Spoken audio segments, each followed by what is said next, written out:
ओम साई राम। चलिए आगे बाबा का सच्चा चरित्र शुरू करते हैं। मैं सदैव बोलती हूँ कि बाबा का सच्चा चरित्र सुनने से मन भी शांत होता है और आपके जीवन की परिस्थितियों में बदलाव भी होता है। तो चलिए बाबा आगे क्या आज बाबा के पाठ में है बायजा बाई की साईं भक्ति।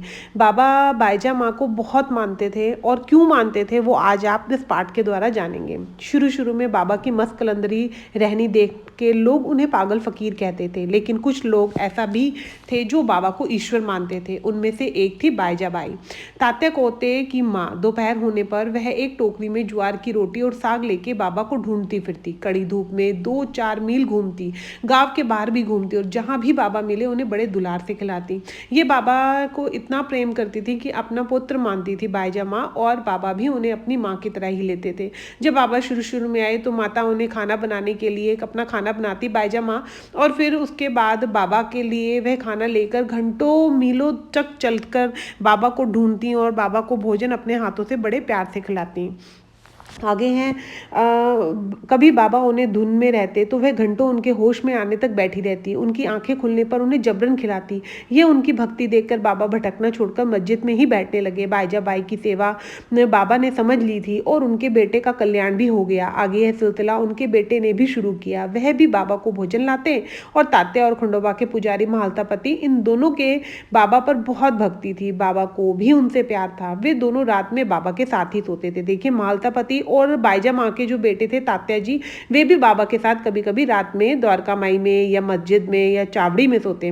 उनका सोना भी अजीब था। तीनों 3 दिशाओं में सर रखकर पाव एक ही जगह रखते और फिर से गपशप शुरू होती। अगर एक उगने लगता तो दूसरा उसे जगाता। तात्या खराटे लेने लगते तो बाबा की नींद टूटती, फिर वे उठकर उसको हिलाते। कभी कभी महालसापति और बाबा मिलकर तात्या की मालिश करते, उनके हाथ पाप दबाते। ऐसा 14 साल तक चला। अजी को अपना घर बार छोड़कर मस्जिद में बाबा के साथ सो जाते।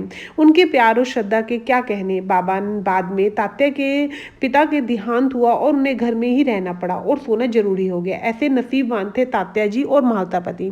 देखिए जब तात्या जी के पिता ने इस दुनिया को त्यागा, उस समय के बाद से लेकर फिर तात्या जी अपने घर सोने लगे, लेकिन उससे पहले वे बाबा के साथ सोते, रात को गपशप मारते। मतलब कितने किस्मत वाले थे कि बाबा के इतने करीब रहने का मौका मिला। और एक और थे महालसापति, जिन्होंने जब बाबा शिरडी में आए थे उन्हें कहा था आओ साईं, तब से बाबा ने साईं नाम ही अपनाया। तो आज आपने बाईजा माँ, तात्या जी और महालसापति के बारे में जाना।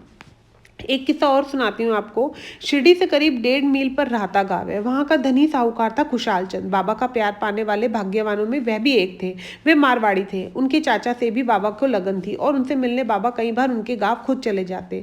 वह जहाँ गांव वालों के साथ खुशहाल चंद के घर जाते, वहाँ उनकी आवागमन बड़े प्यार से होती थी।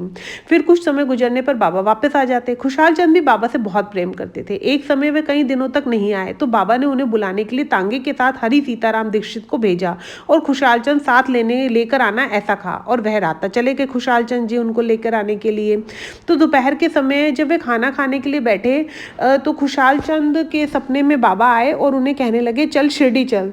तो उन्होंने, वो एकदम सो रहे थे तो उनकी आंख खुल गई। तो थोड़ी देर बाद क्या हुआ कि शिरडी से एक तांगा आया और उन्होंने कहा कि बाबा ने आपको बुलावा भेजा, आप काफ़ी समय से आ नहीं पा रहे थे। तो उन्होंने बोला, खुशहाल चंद जी ने बोला मेरा मन भी था शिरडी जाने का, ऐसा बहुत बार पहले भी हुआ, मगर मेरा घोड़ा यहाँ ना होने की वजह से मैं नहीं आ पाया।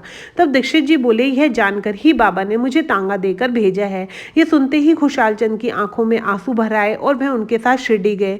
मतलब बाबा कितना प्रेम करते थे। अगर कोई भक्त बाबा से मिलने के लिए तड़प रहा होता था लेकिन किसी कारणवश वह बाबा के पास नहीं जा पाता था, तो बाबा कोई ना कोई रास्ता बनाकर उस भक्त को अपने पास लेकर आते थे। अगर इस सच्चे चरित्र को सुनते वक्त कोई ऐसा है जो बाबा के पास शिरडी जाकर मिलना चाहता है, तो कहीं ना कहीं बाबा हिंट दे रहे हैं कि मैं जानता हूं कि तेरे मन में मुझसे मिलने की इच्छा, और मैं भी रास्ता बना रहा हूं कि तू आ और मेरे पास कुछ दिन ठहर के जा। तो आज बाबा के सच्चे चरित्र को सुनकर मुझे उम्मीद है कि कईयों के मन में शांति होगी, उन्हें अच्छा अनुभव होगा।